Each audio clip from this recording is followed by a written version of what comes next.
Mr. Jones, Yeah. how are you this evening? I understand you've been working. Yeah, well, in and out, these little chores. Yeah.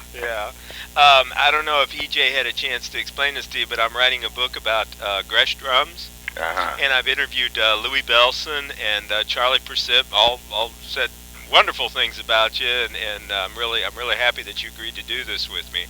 I hope I can be of some help. Oh, I'm sure you will be. The first thing I wanted to ask you about is the Gretsch Drum Nights at Birdland. Could you talk a little bit about that? Okay. Well, that was, as you may or may not know, the Birdland Club had regularly on Monday nights special events. Phil Grant, who was vice president of Gretsch Drum Company at that time. Mel Lewis, I think it was Mel Lewis, myself, and Charlie Persip was involved.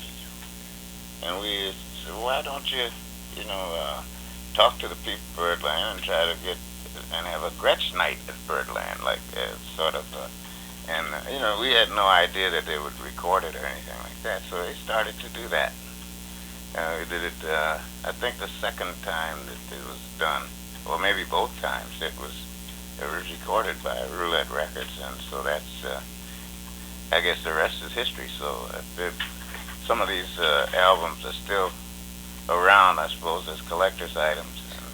Yeah, I fortunately have one of them. You do? Yeah, I'm really. I found one here locally in Mill Valley, at a place called Village Music. Yeah, well, I run across drummers every now and then, who seem to have, they're collectors of some kind.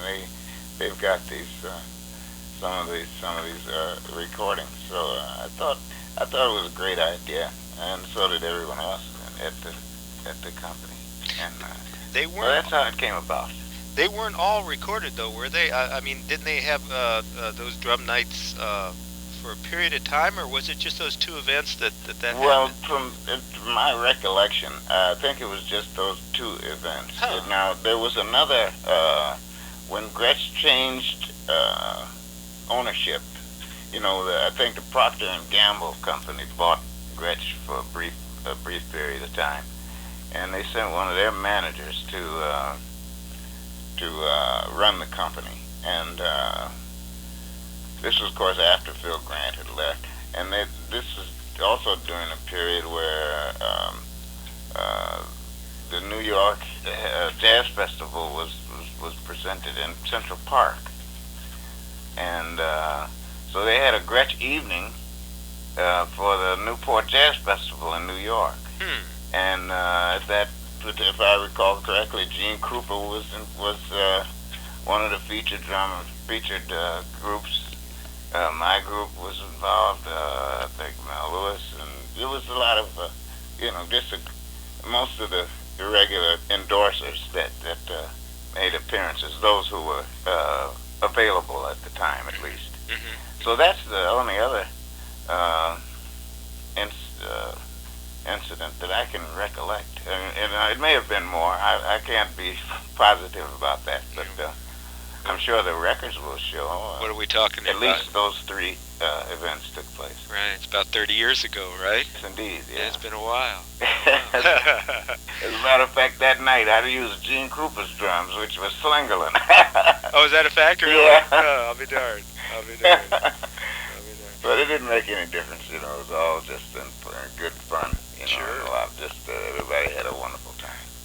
What I've done on this book is I'm just reading off the names of other Gretsch endorsers, and this is obviously going to give me two things. It'll tell me about some of the guys that unfortunately still aren't with us. Yeah. But it also tells a lot about the person that I'm interviewing, because these are influences on that person, or what he thinks is good, or what he thinks is bad, or whatever. So what I'd like to do is read off some of these names to you, and if something comes to mind, that's great. If it doesn't, that's fine. We can just move on to the next person. All right. Is that okay? Sure. The first one was Billy Gladstone. Did you ever have any experience with him?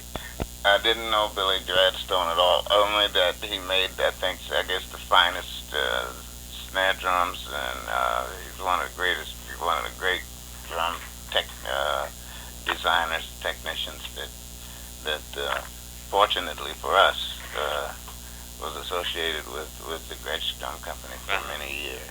But you know, when I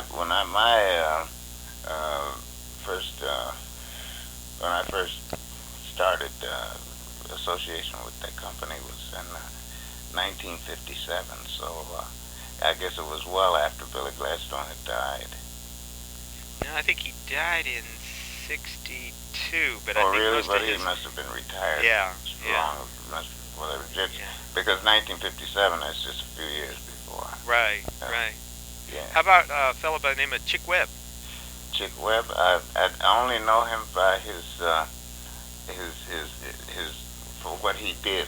I think I heard one of, and I've always wanted to get this record. I never have gotten it, but it was a recording that he made of Liza, and he took an introduction.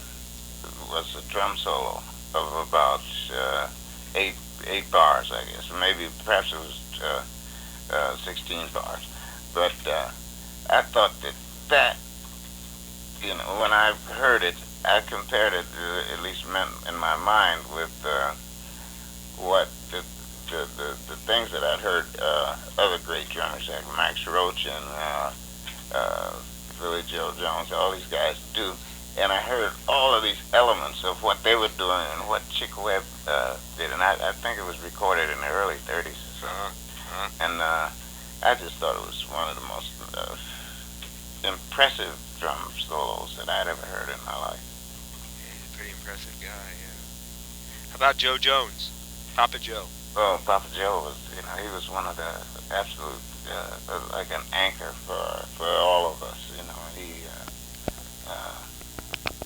He had such, I don't think there's any drummer that, up until certainly in my day, that it wasn't influenced by that great Papa Joe Jones. Mm-hmm. And he was always there. You know, I don't know, this guy got around more than anybody that I know. He was all over the place. If you want to play a concert or a little club someplace, you know, Joe was apt to walk in and say hello, you know, and just to say, I just come by to see how you were doing. You know, one of these, a person like that. He was always there. He was always trying to give encouragement and lend a hand and give advice and try to, you know, help the young drummers to understand what the business was all about. I think he was just a tremendous influence to everybody, certainly to me. How about, this guy might have been before your time, but O'Neal Spencer? Yes, he was before my time. I didn't know him at all. But, I've heard the name, but I just can't make any association in my mind with him at all. How about Nick Fatul? Nick Fatul, oh yeah, I've heard that. Nick, I didn't know him personally, but he was always, I know his reputation. Mm-hmm. How about Davy Tuff?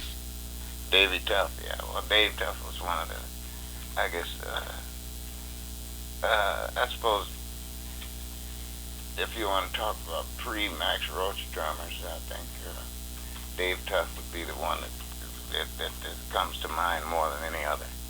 I thought he had one of the, well, he was so advanced, you know. He was playing in patterns and had the kind of creative mind that predated a lot of the things that we hear now. This Webb is also one of those, of course. I already mentioned that. Right, right. And naturally, Joe Jones. I think nobody ever played, you know, nobody even approached the kind of technique that Papa Joe Jones exerted on with brushes, for instance.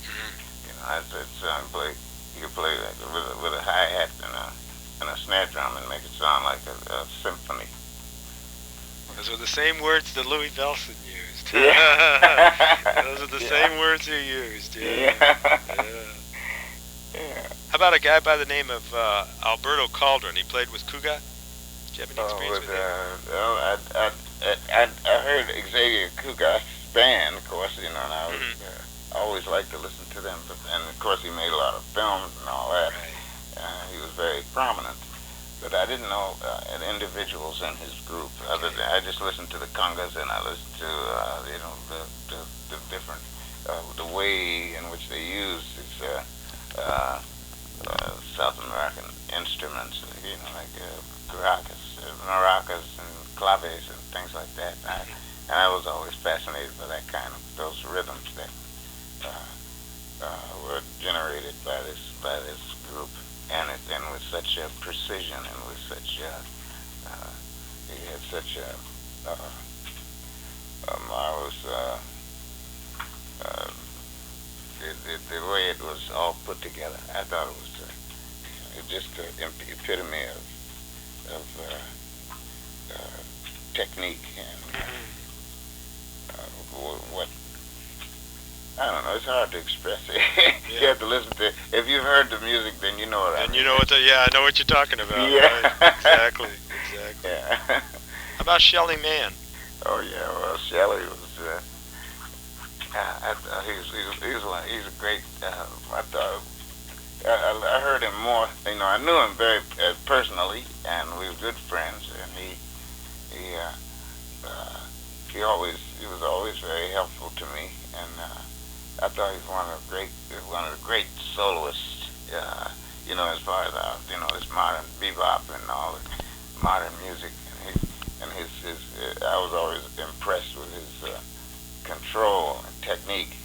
You know, how he could kick, you know, push a big band and have the same qualities that apply to smaller groups. You know, and so I was always very impressed by Shelly. I just loved the way he played. We were good friends, and he was a great guy. You know, there's nothing.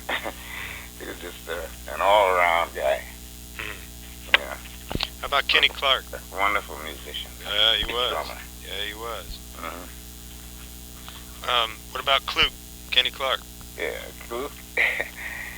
Well, Kluke, I guess we all have to, acknowledge his teaching, things that he showed us about how to, mainly, he had such a touch with his cymbals. If you, I don't know if you've ever heard him play in person, and Not live. No, unfortunately, no. But there was just something. He just generated a kind of an atmosphere of rhythm that was not, so controlled that one could he could play accompany a flute or a clarinet or any very very sensitive kinds of instruments like a violin or whatever, and one would feel the same intensities that as if he were backing a big band. He had that kind of control, and that he executed his technique in such a flawless way that it was just it was a lesson, a lesson by a master. Whenever anybody heard him, if we were fortunate enough to see him perform. Sorry I missed that. Yeah. Sorry I missed that. Yeah. Well, you can see Max Roach does the same thing, Yeah. Max, you didn't miss it because it's all been passed on, right along with guys like Max Roach. Let's talk about Max Roach. Yeah, but, well, I think we got, you got a couple of days. Yeah. Yeah. Well, I tell you, not to, I suppose everybody says, knows about what he did prior, with Charlie Parker and Dizzy Gillespie and Miles Davis, all these guys. But just recently, I heard him, he's got a group called a Double Quartet. And his daughter plays in the string portion of it, and he's got instruments, the other wind instruments in the other the latter part of the quartet, and they play. The arrangements are based on some of the solos that Max had used. Max had made so famous, some of his solos, and it is just it is incredible the way that this music is. And this is current. He's doing this right now. So I think, regardless of all of the things that he's done prior to that, which we could talk about for the next 2 or 3 days, this I think is significant of his tremendous ability. I didn't his creative mind. That he's doing this at the present time. I didn't know that those were based on his earlier solos, though. Yeah. Huh. Absolutely. Some of the arrangements and his some of his their tunes are right there, but some parts of the arrangements are actually based on on some of the old solos that he had. Very interesting. Yeah. Very interesting. That struck me right away, because I've been listening to Max Roach's solos all my life, it seems. Yeah. When I heard that, I said, well, dang, they're playing what, Max is his solos, and he's put it into, or orchestrated them, and so this is what I heard. So I thought it was great and genius. I'll see. How about, do you have an experience with Shadow Wilson? Oh, yeah, Shadow. Well, Shadow was one of my mentors here in New York. I don't know how lucky because I knew a lot of people, but Shadow, I used to do. He played with Thelonious Monk, and this is when I really noticed him. And I think he subbed for Count Basie's band, and they recorded a piece called Queer Street, and I was always wondered who was the drummer that was playing all this, playing all these drums and with Basie's band on Queer Street, because in those days they didn't really list the personnel in the band, and I found it was Shadow Wilson. So that got me interested, and. But when I came to New York, Shadow was playing with, I guess he was playing with Illinois Jacket. I saw him then a couple of times, and he asked me to sit in at once in Detroit, as a matter of fact. He said, come on and sit in and play. I said, well, Jacket, I said, maybe, I didn't want to do that, because I didn't want the Illinois Jacket to turn around and see me and get pissed off, He said, well, that's okay, you won't mind.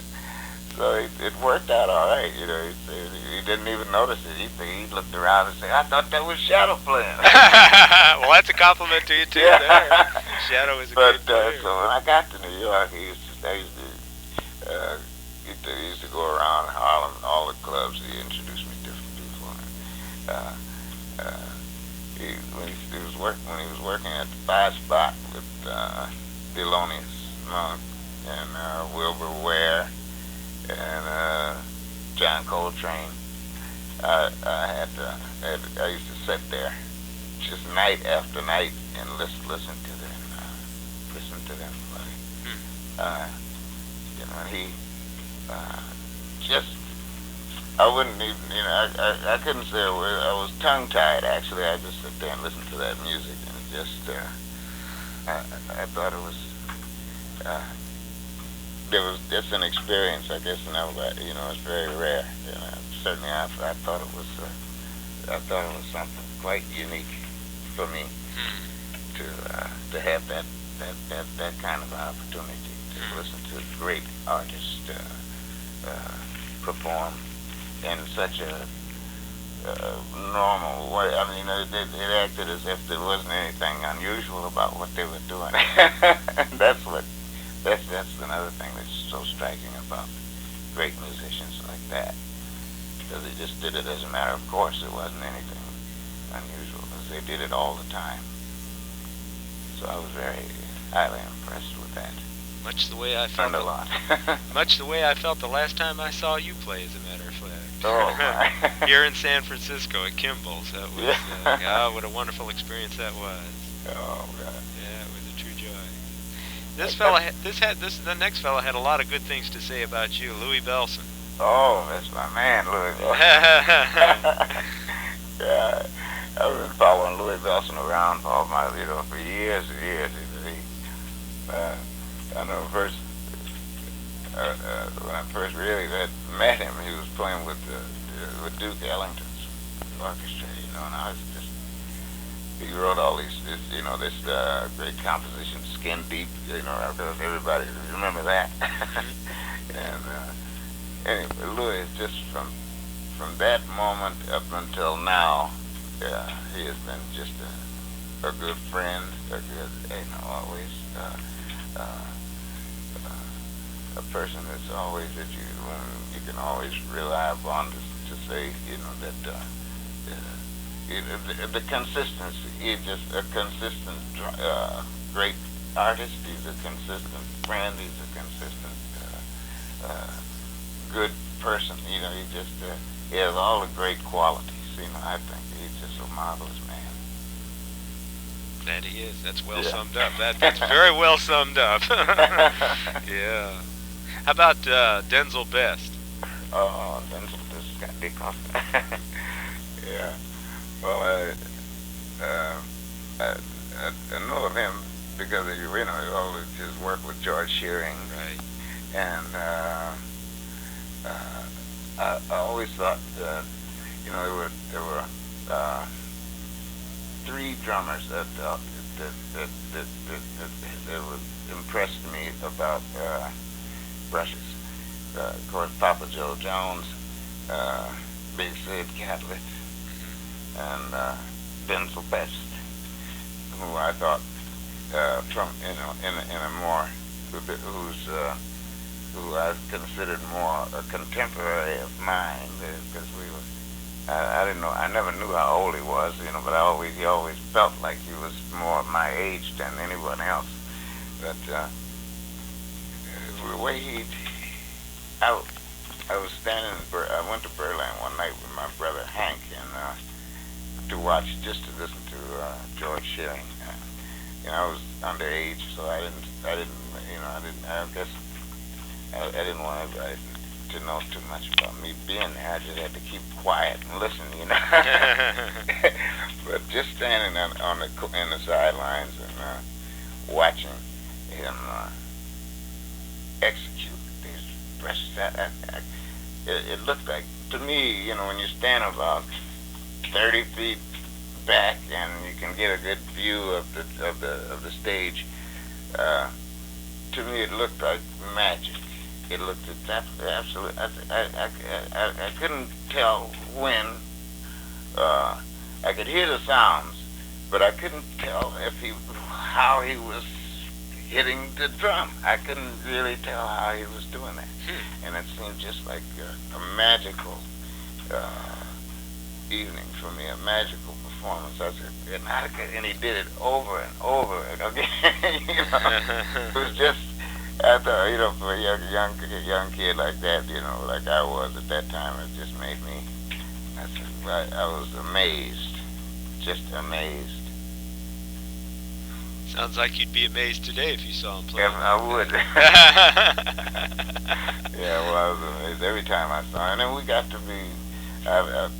Later on, I got to know him very well. I'd seen him at various times, and I was working with Harry Edison. I know we go to Toronto quite often, and occasionally we'd his group, his band, he was playing with an organ trio at that time, and we played one. There was two clubs there, one at the Colonial and the Town Tavern. So normally we play at the Town Tavern, and we were playing at the Colonial. So in my intermissions, I run over there and his intermission seat run over. So we stayed at the same hotel and all that. So it was very, we got to be very good friends. He was a wonderful person. Don Lamont. Oh yeah, big Don. Yeah. Well, Don is. I didn't know him real. I knew him mainly through Mel Lewis, because they were great friends, Mel Lewis and Don Lamont. But he had also he was one of these big, what I would call one of the perfect big band drummers. He could what he did with big bands and how he used his instrument in big bands, I think it was sort of like a standard almost. One could watch and listen to what he did, and then one would know how to approach the instrument as it relates to big band drumming. And that Don Lamont was one of the pioneers, one of the great big band drummers, I think. Yeah, well, this next one you just mentioned, as a matter of fact, Mel Lewis. He was next on my list here, so. Yeah. Tell me the experiences you had with Mel. Yeah. Well, we were friends for a very long time. Mel, Phil Grant, he was vice president over there at Gretch. He said, Mel's nickname is? I said, no. We call him the Tailor. The Tailor? So, yeah, the Tailor. So I said, what? And I've tried to, get an image in my mind of what does that mean, And but when you hear him play, him perform with a band, then I understood. It was more understandable, because he put the rhythm. He stitched the rhythm together with the cymbals and with his augmenting with the snare with the rest of the drum set. A way expert tailor would make a fine garment, and so I understood what that nickname meant. Huh. And well, did you ever hear that? I never heard that expression. No. They call him the Tailor. When I interviewed Phil Grant, he never, and I even asked him about Mel Lewis. Phil Grant told me. Well, he didn't. He never. That's a great analogy, though. The Tailor, huh? Yeah, Stitched right. them together. That's very good. And of course, right. All through our careers, we had similar. We went on when I was Coltrane and Mel was playing with Dizzy Gillespie on a quartet, both two quartets on a European tour. I guess it was one of the Jazz to Philharmonic tours with Norman Granz doing the booking. We stayed together. We just saved money. We both stayed. We get a double room, so we bunked together in the hotels on this tour. Mm-hmm. And he said, well, why? Before we left, he said, well, why should we? Take two drums. We both take two drum sets. We both use Gretsch, so we just. I said, okay, we just take mine. So we just use my drum set. So because the tour was like that, we just we played the same places, all these concerts together. Right. So it was just great, we got to be just great friends and good, good buddies and all that. And then later, they formed the big band with my brother Thad. So it was it's just right through our careers we sort of paralleled, and we understood. We talk about the drums, about cymbals, about he was a great technical discussion. You have great technical discussions together. So Mel I thought he was wonderful. He was a nice guy, wonderful guy. Art Blakey. Oh yeah, the big Buhena. What'd you call him? Buhena, you know, is Muslim name. You know, Art Blakey was born Muslim. Spell that for me, though. I want to get that correct in the book. Boohana. Okay. Buhena. Buhena. Okay. Mm. So he was, you know, he was raised as Muslim. So that was his real African name, I guess, to put it that way. Yes. Yes. But, well, you can't say too much about Art Blakey. First of all, you know, if you've ever seen him in his prime, I should say, when the way he interpreted Thelonious Monk, the way he interpreted his relationship with Charlie Poet Parker and Miles Davis, all these great musicians, his interpretation of what, the way he, to see him in a live setting, to execute that famous press roll would absolutely, you know, he used to do that, and people will actually rise up out of their seats, you know, involuntarily. You couldn't couldn't help yourself. You just, as soon as you do that, you just sort of rise up on your toes. And it was just fantastic. He was a phenomenal, fabulous drummer that do things, you know, not, I don't think he was a great trickster, like, he just did it because it was part of the way he felt. Mm-hmm. And that's what I felt more about Art Blakey. He played from everything it wasn't so intellectual as emotional. Mm-hmm. He would apply his emotion to the music and make it. That's what was the great creative part about Art Blakey. And then, of course, I don't have 3 days to talk about that either. Yeah, I know. You could go on. Save that for the book, too. Yeah, that's true. That's true. Really. Boy, that's the truth. How about a young fellow by your standards, Chuck Flores? Oh, Chuck Flores. Well, you know, I don't know Chuck Flores. You know, I suppose, you know, like, I know I probably should then, but as I tell some people, you know, very often I said, well, you know, there's a lot of people I don't know. Yeah. It may seem surprising, but... No. That's why I said if something comes to mind, that's fine. If it doesn't, we just move on. Sam Milano? Oh, Sam Milano, you know, he wrote the guy who could write a book a day. Yeah, I think Sam, every time I see him, he's got another handful of new books that he wants me to look at. I said, well, what a character, you know. Yeah, that's what I understand. Everybody describes him as being quite a character. Yeah, it's a guy, you know, there's nobody like before or since like Sam Milano.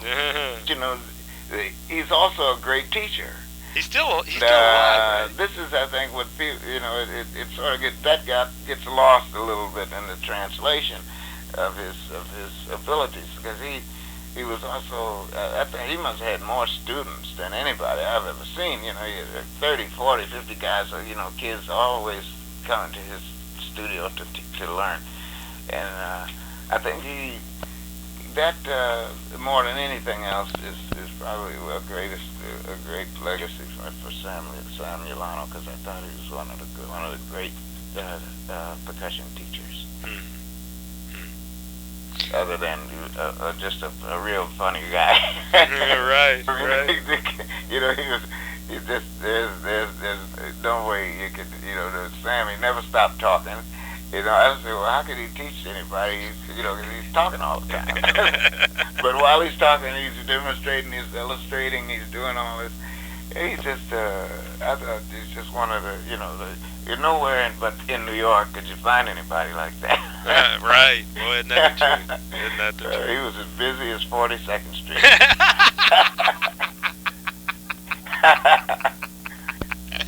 Oh, what a great description.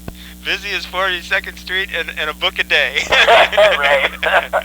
That's good. That's good. Bill Richmond. Oh, Bill Richmond, I don't, this is another Okay. person that I don't know. Probably the same with this next one, Jimmy Pratt. Did you ever have an experience with him? No, I never did. No. What about Charlie Smith?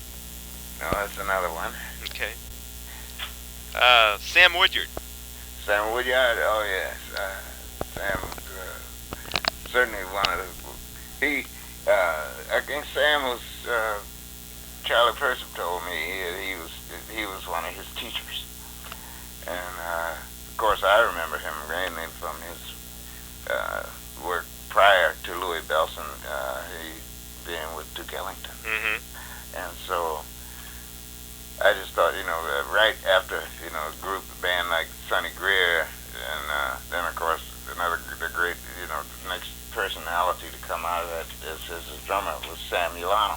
And the next, of course, was Louis Bellson. So that, I was just impressed by his his intensity. Yeah. He could swing a band like nobody you ever heard in your life. Like he had that touch, he had that emotional input like Art Blakey, he had that the technique of Louis Bellson. He had that all these kind of qualities, and he was just it was so intense all the time. I just never, I could never really understand why. It's hard to fathom that degree of intensity that he carried with him all the time. Even when he was off the bandstand, on the bandstand, it really didn't matter. It was very, but.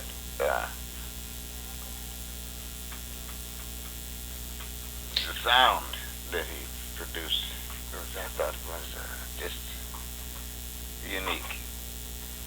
He had that, he could join the ranks of I think in the legion of great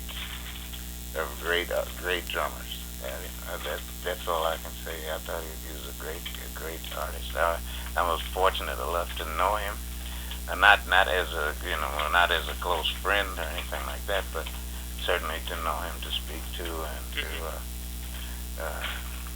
I wish I could have known him a little more intimately, but that just wasn't possible because of the kind of intensity he carried with him all the time.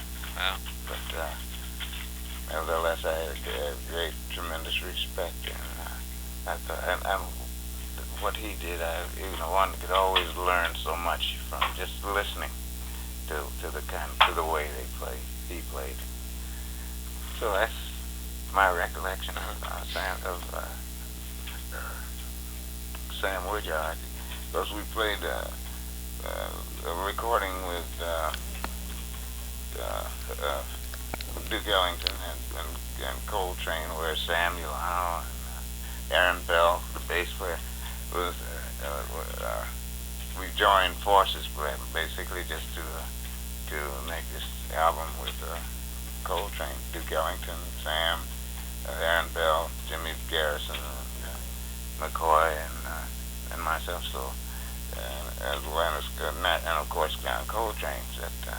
So that was one of the few times that I had intimately experienced an intimate experience with him. That was with Sam Woodyard. Yes. But now you also said Sam Milano? No. I said Sam Woodyard. Maybe I just it was just an error. Yeah. Okay. Because I didn't think it. Now, so you and Woodyard both played together in Ellington's band? On that particular album. What was the name of the album? Do you recall the name of the album? Oh boy, let's see. I think that. God, I don't know the name of the album. That's I've right. got one too. I can look it up. At least I think I have one. People come through your house, and you think you have albums, and you look and see that they're gone. Yep, I know that too well. Yeah, those disappear about as easy as cymbals do, yeah. right? got gremlins around. Yeah, yeah, they eat albums, right? Yeah, but that was a that was a wonderful experience, just to listen to, at real close range rather than without. I think it was the first time I'd ever seen him play other than a big band setting. I had never saw him play in a small group before. You're talking about Sam Woodyard. Sam Woodyard. Yeah, Yes. yeah. Huh. Yeah, one time I went to see a little short story. I'll tell you. One time I went to see Ellington, and Sam had broken his arm, and they hired another local drummer to fill in, but they didn't need to do that because with one hand he swung the hell out of that band. I mean, it was just. What you mean? It was. I couldn't believe it, and it was his right hand that was broken. Pretty Rich playing with a broken arm at Apollo Theater. Isn't that scary? Well, he doesn't need another arm. They had to take one of them away, right? Yeah, well, I wish I could play as well with two. Oh.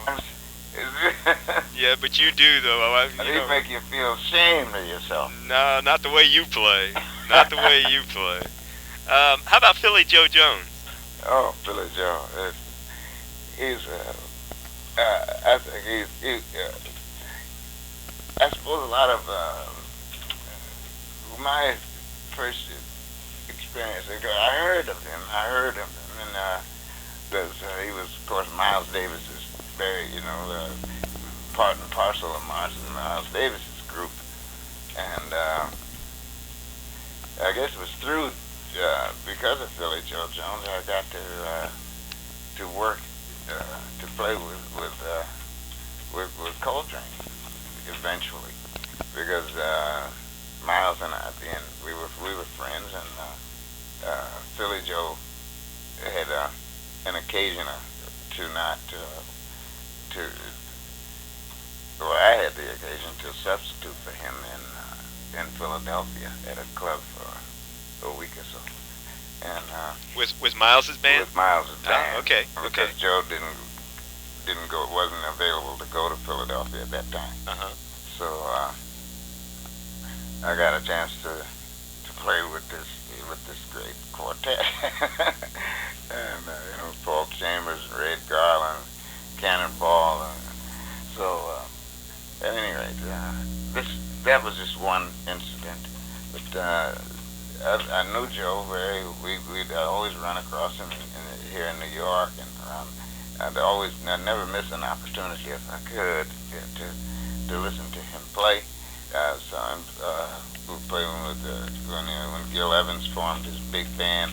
I think some of the best recordings they made was certainly some of the best performances they made when Philly Joe played and interpreted the percussion part for Gil Evans. So it was I thought he was just had such tremendous ability. I think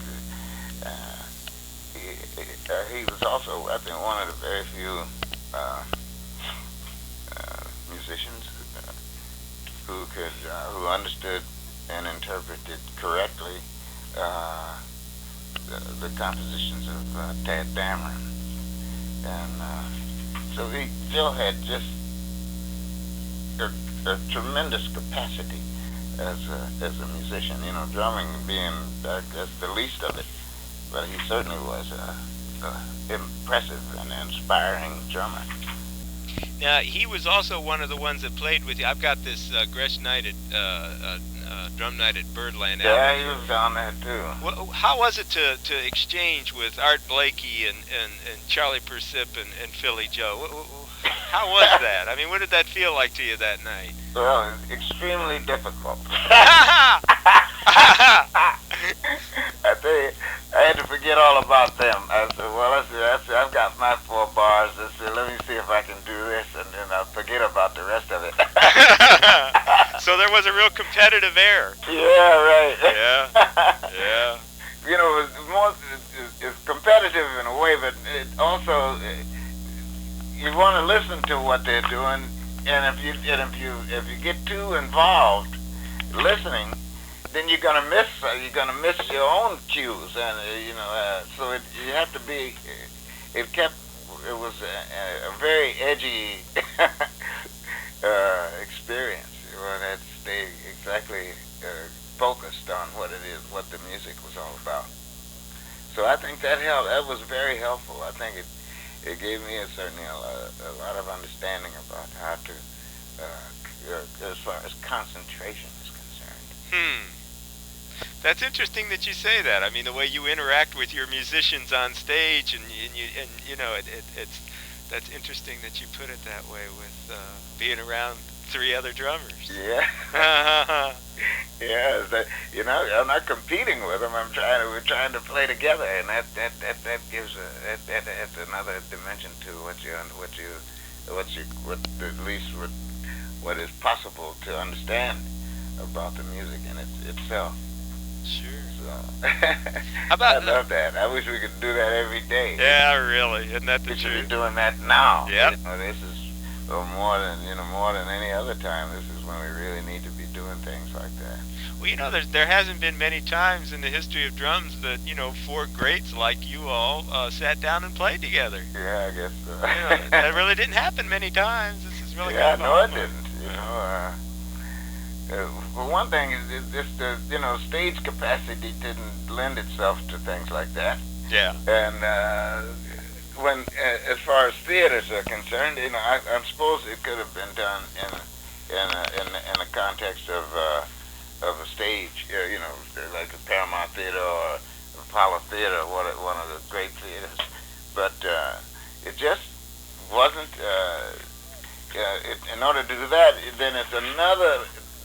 You know, one has to be involved in show business and booking agents and and all of the rest of it, and having the popularity to warrant that kind of an expenditure from the theater management's point of view, and so it just never happened. And I suppose that's probably one thing that would prevent that kind of thing happening now. Although it could be much simpler, because with television it shouldn't pose any great difficulty. Right. But the thing is one has to be. It has to be. I guess you have to want to do it. You know, it has to be generated from a lot of different areas. You know, manufacturers. You know, drummers have to drop their egos to a degree where it's possible, at least. And believe me, drummers have tremendous egos, some of them. But Phil Grant said it never stood in the way at those Gretsch Drum nights. It went it was sort of natural, you know. It just. He said it amazed him. He thought there would be a clash of egos, but he said it never happened. It never happened. Never, you know, not even. It didn't raise its ugly head at all.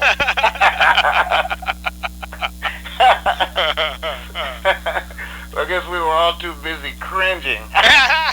Well, you know, talking to Charlie Persip, in fact, let's talk about him next, but talking to him, he said that's what he felt like. He said, I was just, you know, a nervous wreck, but, you know, I felt that competitive edge, you know, and I wanted to do well, and it was inspiring, and, you know, nothing was ever negative. Yeah, he thought it was great. But let's talk about Charlie Persip a little bit. Okay, yeah. Yeah, well, Charlie Persip, we're great friends. You know, we used to hang out a lot together. You lived together for a while, didn't you? Huh? You lived together for a while, didn't you? No, we didn't actually live together. Charlie was always, you know, he lived on, I think it's 91st Street, near Columbus Avenue, and at the time I lived down in Greenwich Village, you know, on 11th Street or East 6th Street, one of those places where I used to live. I moved around a lot. Mm-hmm. Yeah. You know, rent was so high. Yeah. And at one time, $18 a month. Can you imagine? It was a struggle to keep up with that. Yeah, I hear you. But Charlie was a great friend, you know. Because through the Gretsch company, I guess that was, as you said, it was a fraternity of drummers, and this kind of fraternity brought us together in ways that we would never have done otherwise, I suppose. But I used to visit him a lot. I'd go up to his house and we'd practice together, and he'd talk about, the same kind of conversations I would have with Mel Lewis and the rest of it, because I was always trying to learn something. I guess the bookworm in me.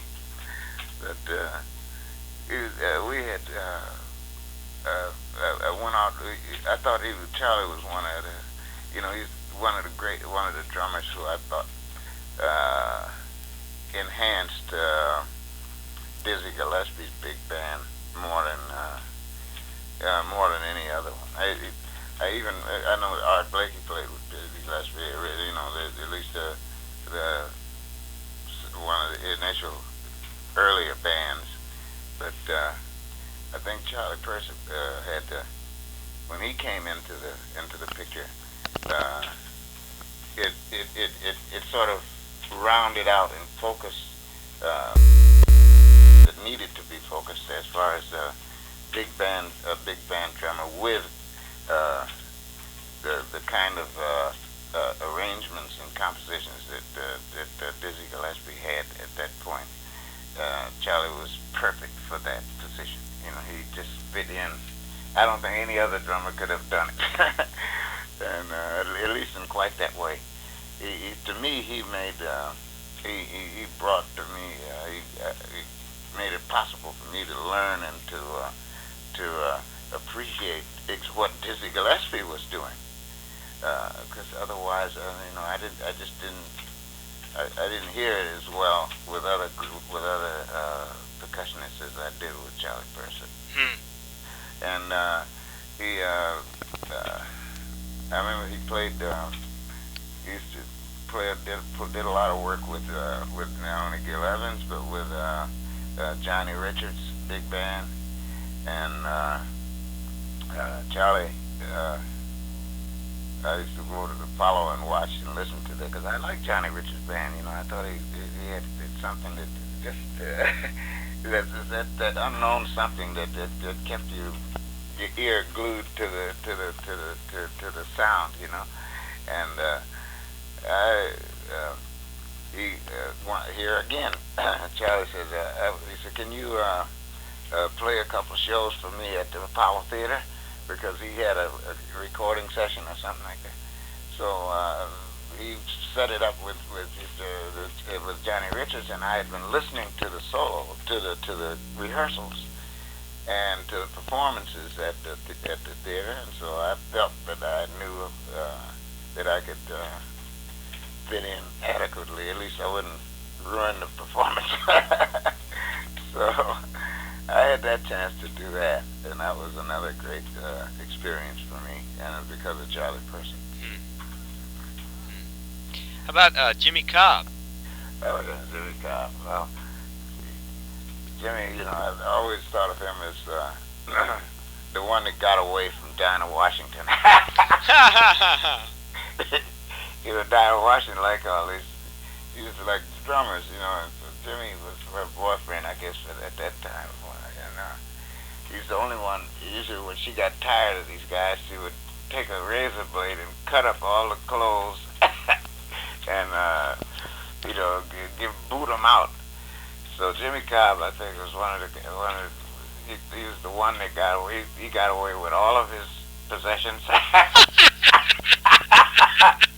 He tricked her. Oh, that's great. So that's one thing I remember about Jimmie Cobb. And of course, he's a fine drummer, one of the great drummers, and he certainly filled in, supremely well when Philly Joe left Miles Davis. Right. Jimmie Cobb stepped into the breach, and it was almost as if the transition was unnoticed in a lot of ways. And Jimmie also brought a lot of his expert, his precision to Miles's group that Joe had. Joe was precise as he was. It was also embellished by a lot of other things that Joe did, and it never, rather Philly Joe did, and it didn't. The precision was basically unnoticed, although it was there, just as precisely as always or anyone else. But Jimmie Cobb, without the flamboyancy, brought in that kind of precision that heightened awareness, I guess, of what Miles Davis was doing.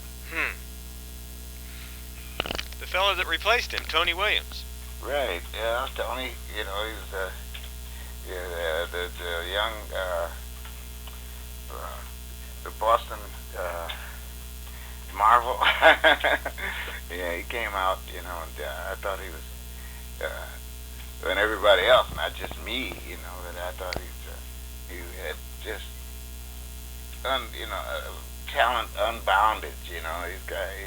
It's what he didn't do. It just doesn't. It isn't worth mentioning. That's a good one. I like that. That's a great line. Yeah. Yeah. What he didn't do isn't worth mentioning. That's right.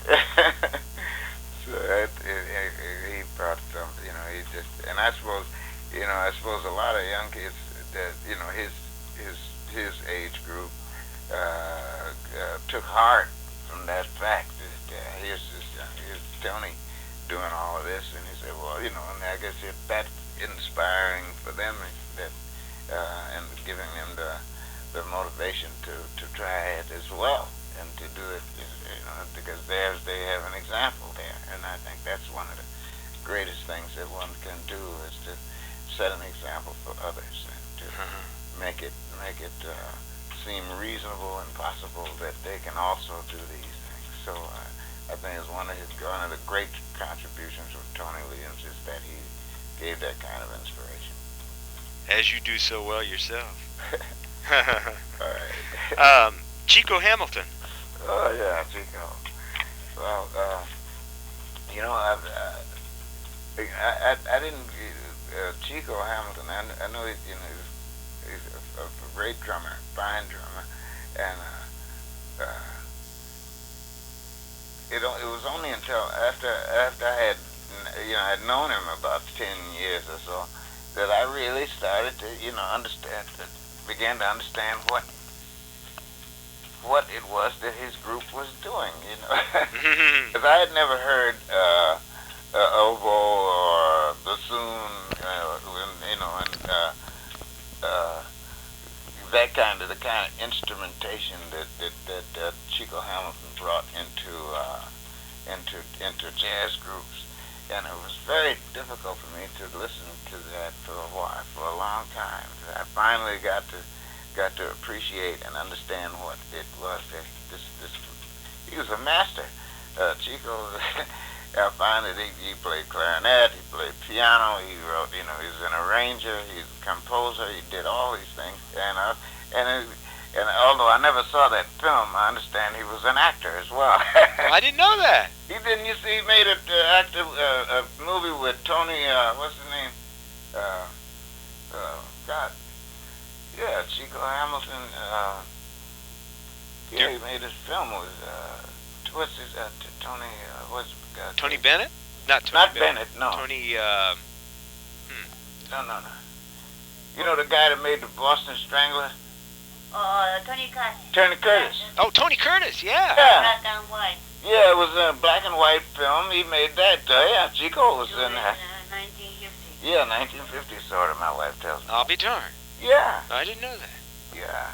So, and his brother, Bernie, was in this, had this Starsky and Hutch. He was the police captain in Starsky and Hutch. Huh. That's Chico's brother. I'll be darned. I'll be darned.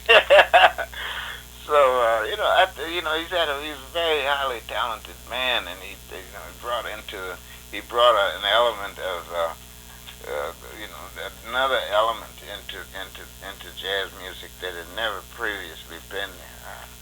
He brought it in as brought all of these exotic, to me, I've played with oboes before, but not with or bassoon, but not outside of the context of a concert military band, you know.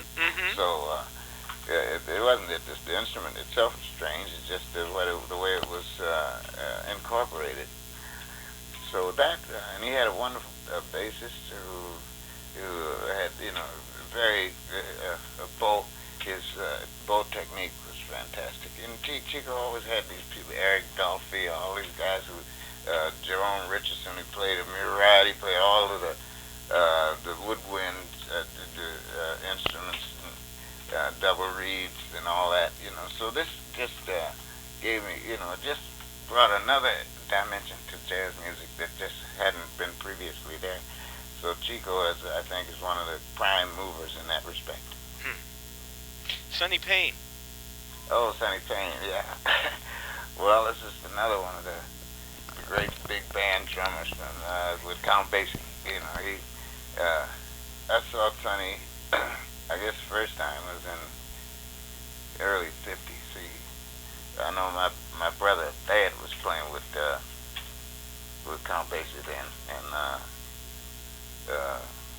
Frank Foster, I guess, was also playing, and Joe Williams had just joined this group, and they were playing at the Greystone Ballroom in Detroit, and I saw Sonny, who just had, you know, and the way, sometimes the way he would do things, he reminded me of Lionel Hampton, you know, when he juggled sticks, when he was playing the drums, playing the solos and all that. I said, God, you see this guy's making, you know, like twirling the sticks through his fingers like we used to do as drum majors in the band, the marching band. I said, God, how does he do that? And but swinging and, you know, dynamics and this intensity and, you know, just a happy, you know, that kind of he was a pure showman, but without the, you know, with a showman that knew what he was saying, like walking on a showman is simply like walking on a tight the high wire, doing a, you know, doing a high wire act. It was that kind of precision. So it wasn't just faking. He wasn't faking anything. He was actually really doing it, and he just made that band come alive. I thought it was beautiful. I've never seen anything like that. I hadn't, you know, been that close and known the people who were doing it. You know, I guess you can always see things from a distance and from another perspective, but not actually have the kind of intimacy that makes you understand and empathize with what it is that's happening. So, but that's just what I felt on Sonny Payne. Jake Hanna. Oh, Jake Hanna. Well, Jake Hanna is LA's Sam Milano.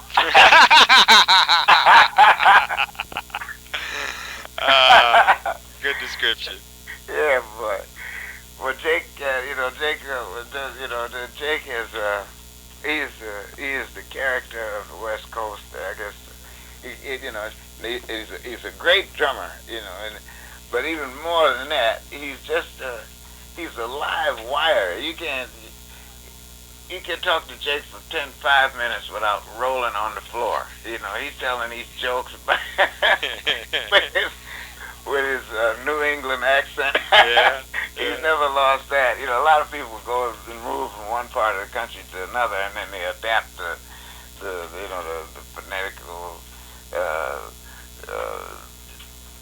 whatever they use. You think they say, you know, if you start living in West Virginia, you start talking like people in West Virginia. Right. But Jake Hanna is still, you know, he looks like he's still, you know, right off the beach in Nantucket or someplace. And he's still got that heavy, thick Boston, that New England accent that'll never go away. And that's what makes it so unique. After all, he's just a funny guy. He's a beautiful, and not only that, he can play anything. You know, he can play in any kind. He can play with the New York Philharmonic one day, and the next day he can play, go and play a gig with Basie or Duke Ellington. you know, he had that kind of flexibility. He can just, and I understand he's got a studio next to, right across on, what's the name of this street in Vine Street, you know, right near where the Union Hall is. And yeah, North Vine Street. But, anyway, I always look forward as I go out to the coast. One of the things that's so delightful is the anticipation of running into Jake Hanna. Yeah, he's a great drummer, a great person, and you know, you just can't say too much about him that's good, you know, because everything that he does, you know, I don't think anybody ever said a bad thing to say about Jake Hanna ever. And so that includes everybody that I've ever known that know him, and they have a great respect for what he does and what he can do, because he certainly, as much as he jokes, when he sits down to his instrument, the jokes are over. He's a businessman. He takes care of that, you know, quite adequately. No problem. He's one of the great drummers. Just a couple more here. Charlie Perry. Did you ever have an experience with Charlie Perry? Charlie Perry. I met him once, but Charlie Perry's a little, he's in another bracket for me. He's also, I guess, he's written some good textbooks. Right. And I've seen a lot of them, and I just have great respect for him as one of like Jake and like Samuel Lano, like people like that. I think he's one of the great teachers, without whom it would be a vacuum. Yeah, there would be something lacking in the progress of the development of percussion in the United States, throughout the world. Very well. Well, people like Charlie Perry. Last one I have here, for no other reason, he's just the last one on the list, is Art Taylor. Unfortunately, we just lost him. Oh, yeah, A.T. Yeah. Yeah. Well,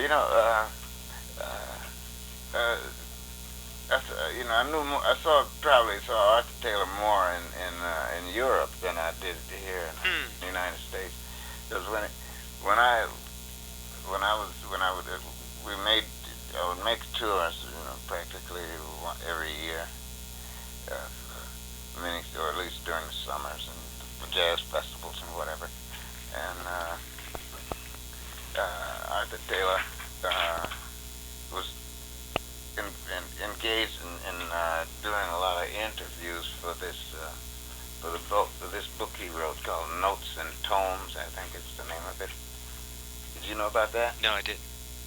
Well, yeah, it was about 25 years ago or so when he started it, and this book was published in his name, and he had interviews with literally hundreds of musicians, and these interviews are chronicled in this book called Notes and Tomes.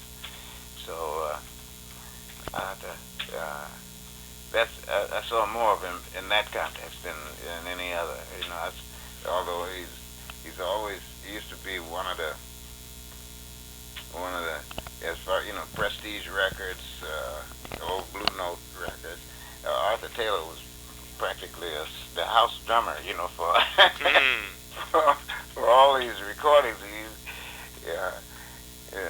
So I suppose he did he did a lot in that respect, because he certainly had an interpretive mind, and he's one of the people that knew how to, he could swing, he knew how to, and he could fit with a variety of musicians without making them feel uncomfortable. They can always feel and say, okay, here's a drummer that I can, that we can relax and just go ahead and play the music, because the percussion part will be adequately taken care of by Arthur Taylor.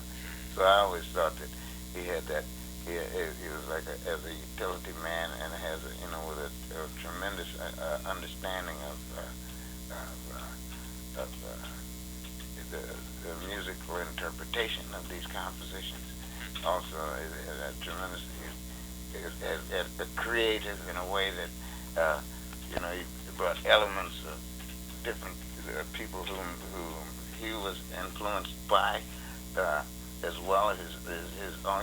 No matter who you are influenced by, it doesn't really matter. I think it's what you do yourself that and having digested all of this influence and say, okay, now here's how I present it. This I think, and this is I think Art Taylor was exceptional in that respect, and I thought he was a great drummer. He certainly was a nice guy. You couldn't find a nicer person in the world. The only other person I wanted to talk to you about briefly is, and you seem to have had a good relationship with him, was Phil Grant with the Gretsch Company. Oh, yeah, Phil Grant. When I first, let me give you a little history as far as I'm concerned there. In 1957, I joined J.J. Johnson's group to, the purpose being to make first one or two recordings, LPs. He was with Columbia Records at that time, and then to tour in Sweden and in Europe for a summer, and hopefully to go on and on from there. And so when in 1957, not being, I wasn't related to the Rockefellers. Listen, I had a set of drums that, Joe Jones used to he used to put his hands over his eyes when he saw these. I had a rope. I had to tie a bass drum to because the spurs wasn't working, so I tied a bass drum to the drum throne with a rope, so I wouldn't slide. The damn thing would stay in front of me. So Joe said, he put up his hands. He said, "Oh boy." So anyway, JJ said he didn't think I should have, to go to Europe after all with a drum set looking like this. So, I'd had these drums since, by the way, since I was a kid, because when I got out of the army, I took my, there were WFLs. I bought them, and they took a little banging around. So JJ just suggested, he said, "Why don't I can arrange for you to buy a set of drums from the Gretsch Company." And he loaned me the money. I think it was $350 or so, something like that, maybe a little more, and which he deducted from my salary every week. Nice guy. So this is how I got to meet Phil Grant, and so after this. Because I think most drummers, I suppose they would go out there, their purpose was try to get a drum set free. And I suppose I was one of the few guys that went out there and buy one. So, anyway, we got to be, after the, he told me then, is that, if I would consider being an endorser of the company, if they could use my name or whatever. I didn't have much of a name, but I said, well, certainly I'd be willing to do that. And that's because I told him, I said, listen, all I want is something to play. I really, I don't care about no money or anything like that. Not that I didn't care about money, but I just said, well, that wasn't, I wasn't motivated in that way. Right. And Phil was so good. He was such a, from that moment until, I suppose, until today, I stayed with that as an endorser for Gretsch Drums for 23 years. Wow. And I never lived not a moment of regret.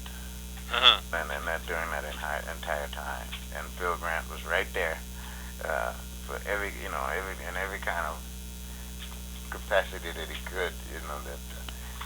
I've even got a guitar. They used to make these guitars Right. as well. So he gave me a guitar as well. I still got it. It's one of the great, beautiful guitars.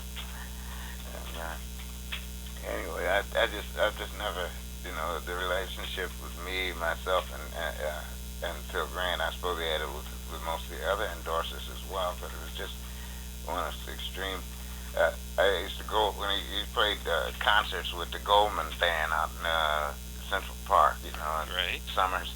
I'd go out and listen to his, he was so surprised to see me sitting there listening to his concert. And we got along real well. He was just a wonderful person. I think he still is.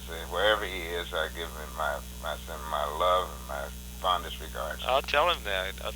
Yeah, he's up in New England. He was quite a snare drummer too, as I understand. You must have seen that. Phil Grant was a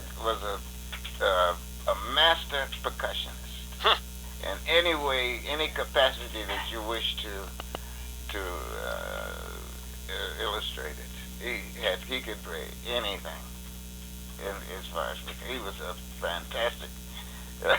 He had hands. That's what we always hear. People always say he's got great hands.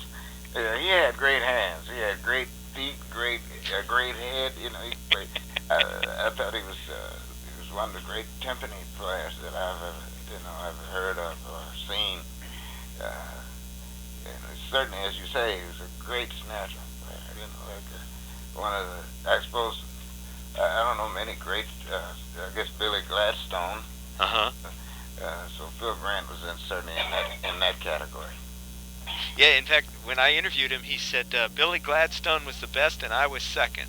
Yeah. And just had no problem at all saying that. I mean, you can believe it. If you ever heard Phil Grant play, you wouldn't.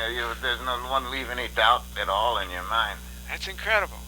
Mm-hmm. That's incredible.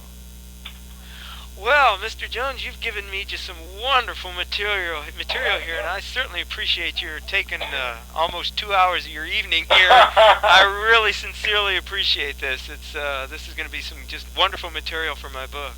When I get it, I'm looking forward to seeing you when we get out that way. Yeah, I'd love to see you again. We'll be at you're going to Seattle next, as I understand. Yeah, we'll be from in EJ. Seattle. Yeah. We'll be at Kimball's later on. Good. In the fall. Good. Yeah, I'd sure love to see you, and maybe by then this book will be finished, and I'll bring you a copy of it. Yeah, I'd like to see that. Yeah. I have one. Bring your son by and let me see him. I will. He'll want to see you again, Mr. Jones. I thank you very, very much for doing this with me, and I'm looking forward to seeing you when you come to Kimball's. Okay, Chet. It was just delightful talking to you, and I wish you have I hope all the great success for this book, and I'm looking forward to seeing it and reading it. I think it'll be a great contribution to what our American culture. I appreciate that. Thank you very much, Mr. Jones. All right, thank you. You have a nice evening. You too. All right, Bye, bye-bye. Bye, EJ. Bye. Bye.